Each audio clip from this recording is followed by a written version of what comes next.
Welcome back to the gear room, the underground gear room. And it has been a while and I've been remiss, so I'm going to try to catch up and talk about updates. You know, the underground gear room is constantly changing and evolving. So, and I can't stand when things are not in line. Does that make me OCD? Yeah. Okay, so here we go. Let's talk about it.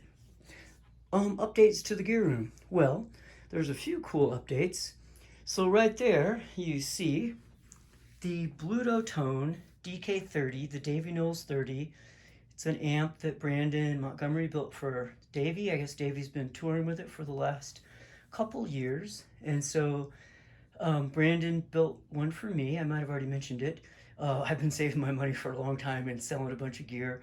But it's super, compared the bang for buck, it's extremely affordable. So it's a 30 watt amp. It's not really a clean amp. I mean, you can do clean, but it's really more of a drive amp. Absolutely beautiful, three-dimensional Bluto Tone. It's got 5881 power tubes, and 12 AX7s, solid state rectifier like a Dumble. It just sounds phenomenal. Great effects loop. The controls, just for fun if you want to know. It's got gain and a three-way bright switch. More bright, no bright, less bright. Drive, bass, middle, treble, master, presence, and of course power and standby. The effects loop is in the back, and it's just glorious. It's got an Alnico, a Ruby, a Celestian Ruby Alnico in it. Sounds incredible. It's a little loud for the bedroom to get the kind of tones out of it I want. So what I did very recently, I started plugging it into that THD hot plate, the purple device to the right, which is just a great attenuator. And I also, and I'll talk about this later, have been using is it the Dunlop VP Junior? Is it Dunlop? Oh, sorry, sorry, Ernie Ball VP Junior volume pedal. I'm also, just for fun, to try to continue to lower the volume of the amp, but being able to push the output tubes. I ordered a set of matched V6s. Sorry.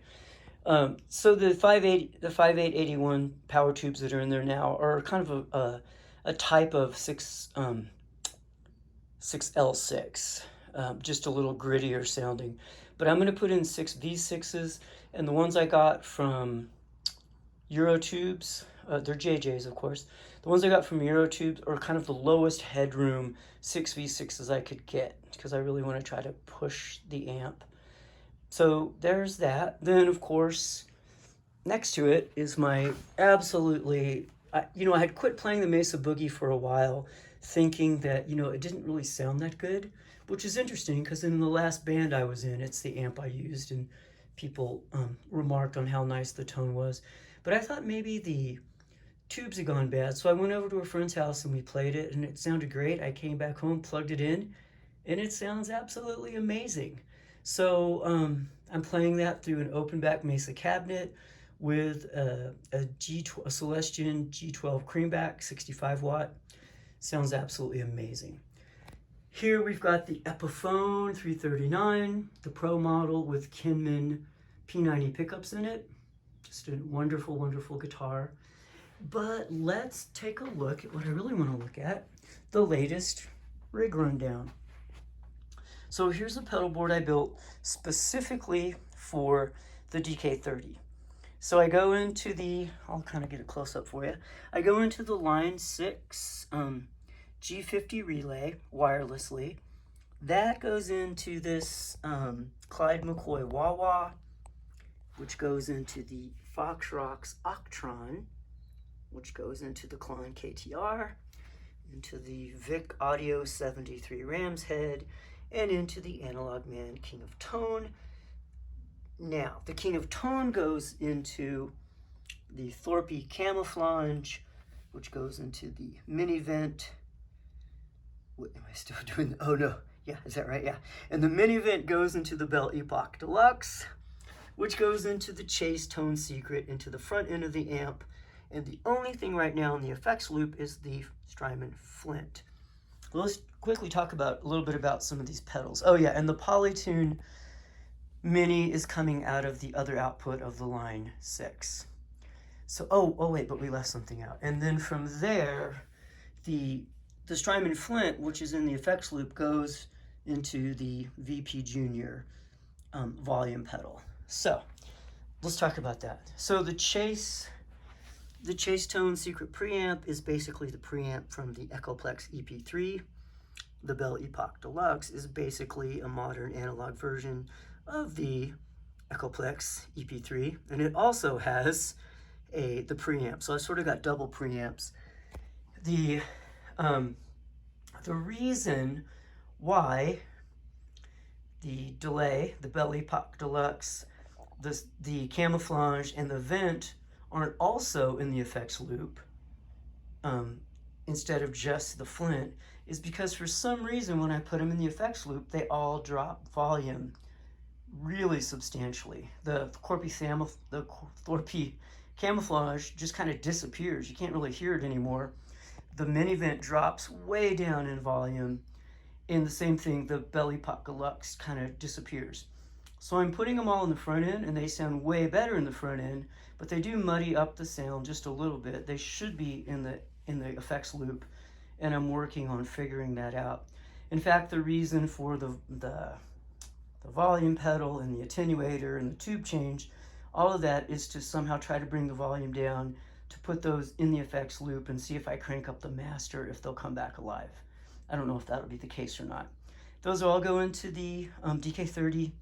Now, over here, the Jerry Cantrell Wah Wah, the Full Tone Deja Vibe 2, which is a univibe, of course, and the Steel String, which is sort of a dumble. Those are all going into the Boogie. And I'm doing that. The Boogie just sounds so good. I don't know. There's something about it. I had quit playing it for so long. I was going to sell it. And then I realized, like, oh my gosh, this thing weighs 12 pounds, super loud, and just, it's packed full of amazing tone. But with the Jerry Cantrell Wah Wah and the Univibe pedal and that steel stringer, I can really get sort of a Robin Trower Hendrixy tone out of it. You know, very simple. There's no delay. The amp has its own reverb. There's really no modulation. Well, that's not true. The Deja Vibe. But basically, I can get a really sweet Robin Trower Hendrixy kind of sound. It's just amazing. So that's pretty much it. That's our update for the gear room. You'll notice the absence of my other guitars, my 2 other guitars. So they're both with my guitar tech. And so what I'm doing, I'm just showing you where they're not.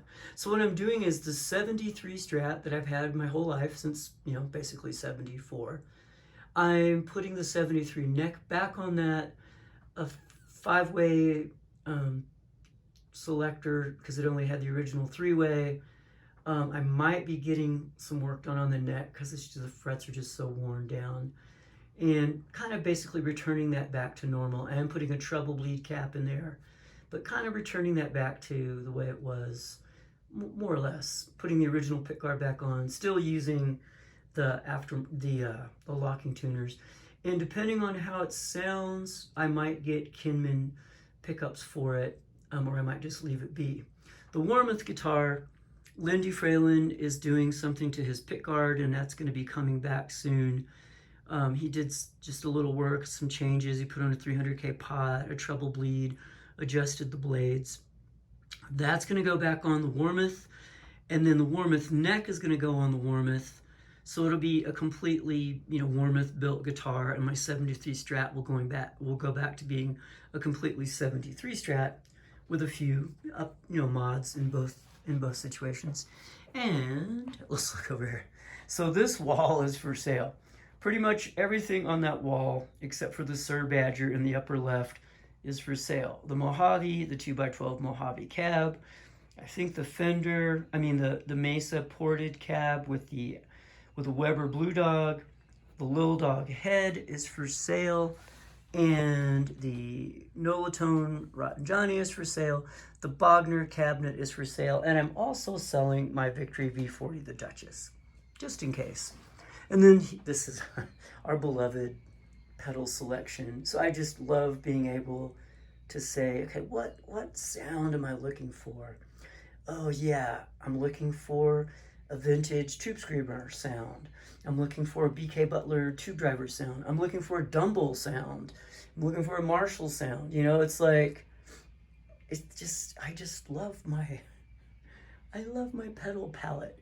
And these are also for sale, right? The original made in Japan SD1, Full Drive 2, which was actually made by my friend when he worked for Full Tone, and the Line 6, what is it, the DL4. This is a vintage Big Muff, the V6 Big Muff, and the Zvex Distortron. Those are all for sale.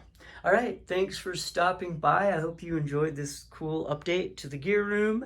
And you can see we've got more and more stickers on the door all the time. So and there's John Coltrane. So have a great day. Thanks for stopping by. Jimmy, say goodbye to our friends. Jimmy, he's trancing out right now on his guitar. All right, have a great day.